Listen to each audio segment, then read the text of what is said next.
In this section I'm going to go through some of the miscellaneous sections in the Wavetable algorithm on the disting EX. Run through them roughly in the order in which they're in the parameter list. Parameter 41, gain, is exactly what you'd expect. It turns things up and down, so quieter or louder depending on what you need it to be. Easy one, useful. Sustain is the next parameter. On or off. Now if you're playing via Midi, it's on, let's turn it off. If you're playing via Midi, then CC64 is your normal sustain function, but if you're playing through CV Gate, then you need that as a parameter. By default it's mapped to input 3. So if I connect this constant CV source into input 3 and set a voltage, then it holds it.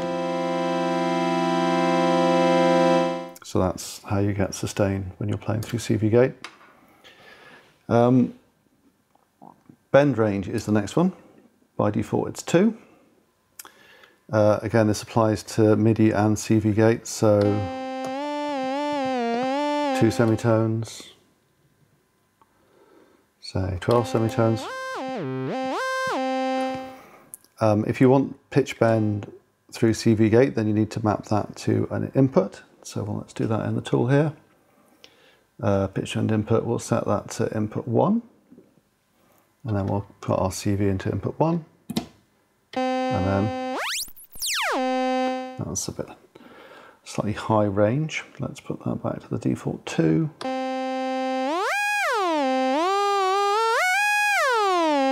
There we go. So that's pitch bend through Midi and through CV Gate. Chords and arpeggios we're going to skip over. Scalas, that's the next video. And then I'm going to skip over these effects as well and go to 62, Unison. Unison's a common function on synths to make them a bit fatter than they would otherwise be. So by default it plays a single note. When you press a key, put the unison up, it plays more than one note and it detunes them.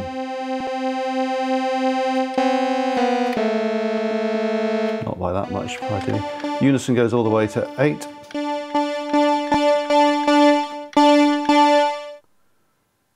What it should do if the Midi thing was working properly. There we go, 8. So that's every time you press a key you're getting all 8 voices playing at once.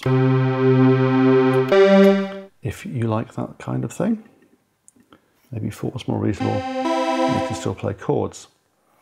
So that's unison, unison detune, let's put that back to the default 1.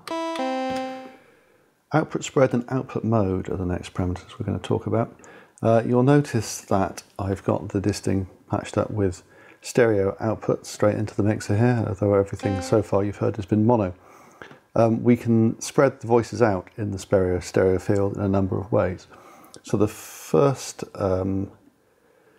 mode for output mode is spread by voice. Basically that spreads the voices 1 to 8 out in the stereo field from left to right. So if we change the output spread to 100, which is maximum, then as I cycle through voices by pressing a key, you'll hear the voice going from left to right.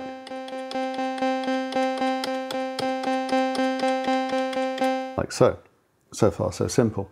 Spread by voice 2 is very similar, except rather than going from left to right, they're kind of going to go alternately now. So if I play the notes now.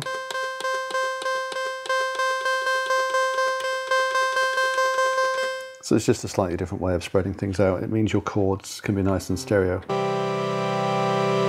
rather than mono.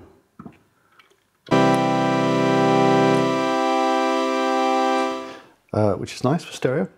The next mode is spread by pitch. So rather than using the voice number to spread them out, this one's using the pitch of the note, not unlike a piano, I suppose, so that lower notes are on the left, high notes are on the right. So if I play some notes and then just ping around the octaves, higher,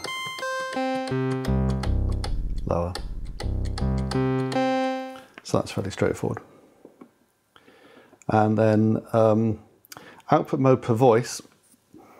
rather than mixing everything down to stereo, that's now using the outputs individually. So voices 1, 2, 3 and 4 have their own output. If you're using more than 4 voices, then outputs 5, 6, 7 and 8 are going to come out the same ones.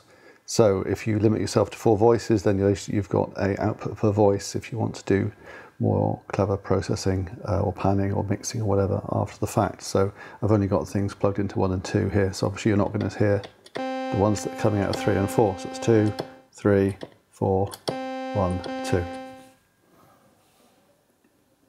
So let's go back to normal, spread per voice.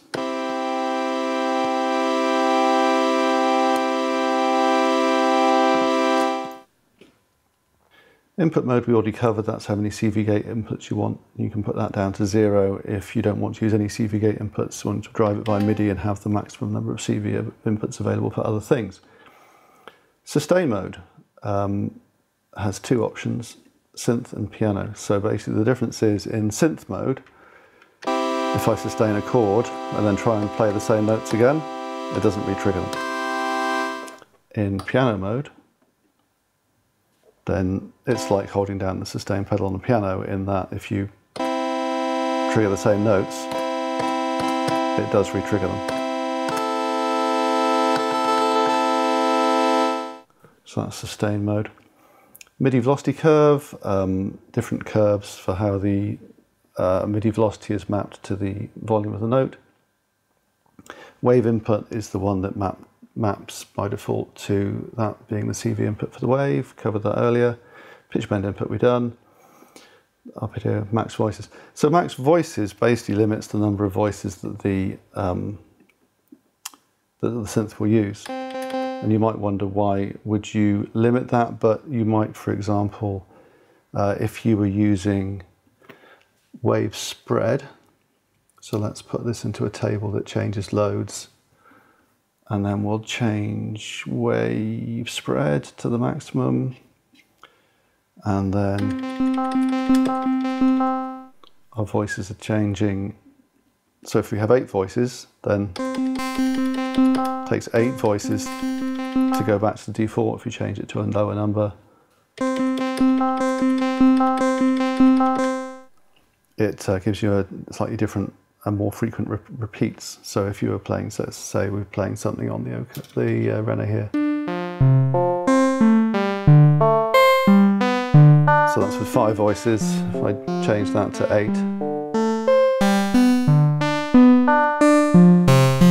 it's just going to give us a more infrequently changing pattern.